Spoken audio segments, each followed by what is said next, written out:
Welcome to Watch Mojo. Today we're going back to the era of classical antiquity, where we'll be discussing spooky mysteries the ancient Greeks left for historians to solve. I'm not a fan of dark underground spaces, but it is worth coming down here.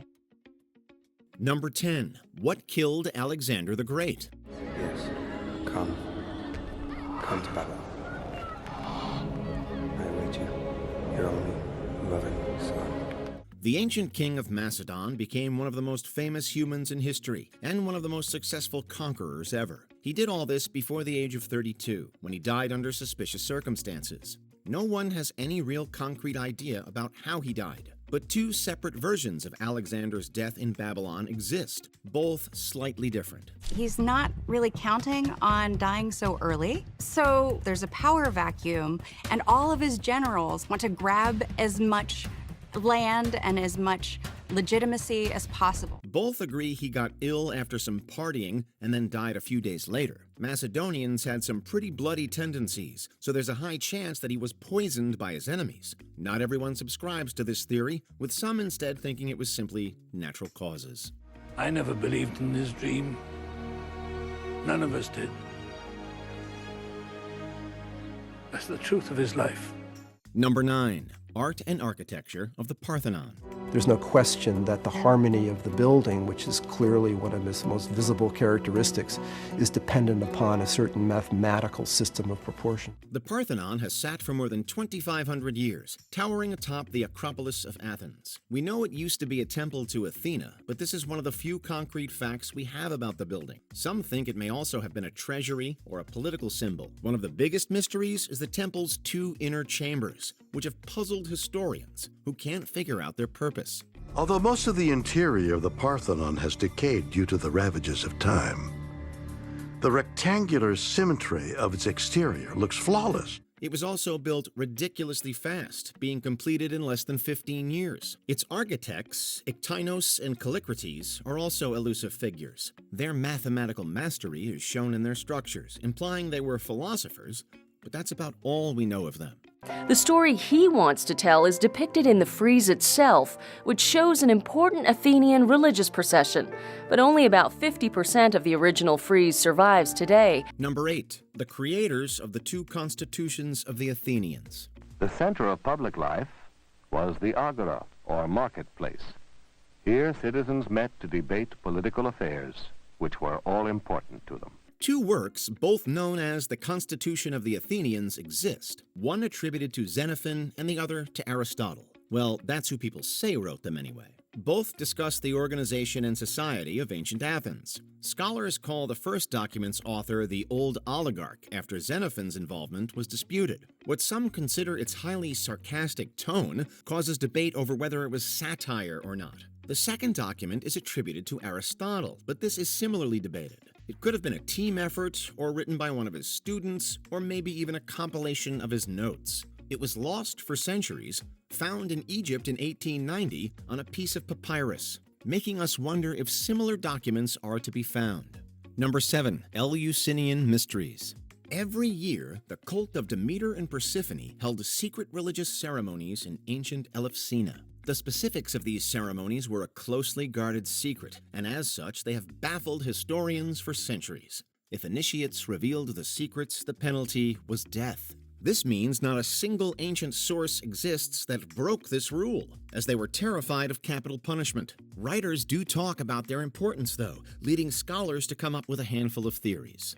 For instance, they drank a special potion called kykeon, which has been theorized to contain hallucinogenic substances. Despite thousands of people getting initiated, with such little physical evidence, we're left to simply scratch our heads and wonder. Number 6. The life of Thespis.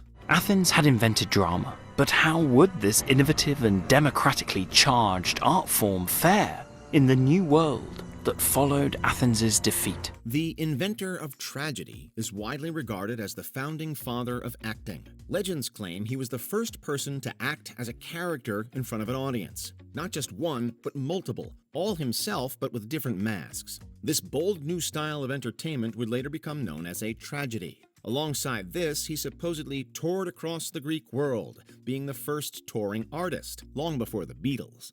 Theatre began the century as a place of biting and pointed political commentary, and more than that, as the obvious choice as a rallying point for democratic revolution. Unfortunately, 0 contemporary sources of him seem to exist. Additionally, none of his plays or scripts survive, with a few titles attributed to him being considered later inventions. Thus, scholars are uncertain if he existed or if he is entirely imaginary. Legend has it that Thespis invented theatre when he stepped away from a chorus of dancers and singers to speak to them. Number 5. How did the Pythia make predictions? Remarkably, almost nothing factual is known about the women who served as oracles and whose prophecies guided ancient Greece. The Temple of Apollo resided in Delphi, and at its head was the High Priestess, or the Pythia, also known as the Oracle of Delphi. She was famous for making cryptic prophecies, but no one had any idea how she did it. Some scholars believe she delivered them intelligibly, talking in her natural voice. Others claim she entered a frenzy, talking in poetic riddles. Ancient records tell of mystical, sweet-smelling vapors rising from the earth, putting the Pythia under Apollo's spell. Not a single detailed account of the process has been discovered, so we have no confirmation. One theory based on geology says natural gases rose from a chasm beneath the temple. These sweet-smelling vapors could have caused a trance-like state, but not everyone agrees, so we're left to simply guess. Pray to the winds. Sparta will fall. Number 4. The Minotaur Labyrinth. Prince Theseus, the son of the king of Athens, was determined to end the contract, and by killing the Minotaur, win the love of his father. One of Greek mythology's most famous creatures is undeniably the Minotaur. With the body of a man but the head of a bull, he lived deep in the elaborate mazes of the labyrinth. Eventually, Theseus managed to slay the demon, but not before it claimed tons of sacrifices. No one has any clue if the labyrinth existed or if it was simply a fabrication.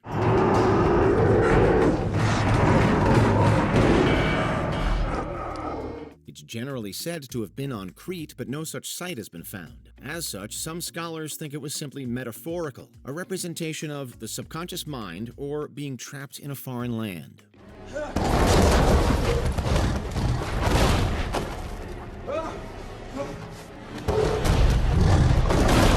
Number 3. The destruction of the statue of Zeus. Phidias designed the Zeus to be taller than a 4-story building. It would fill one end of the temple. Zeus was the Greek pantheon's big cheese, and as such, he deserved a grand statue in Olympia. It was considered one of the 7 wonders of the ancient world, built in about 435 BCE, then destroyed centuries later by the end of the 6th century CE, perhaps earlier.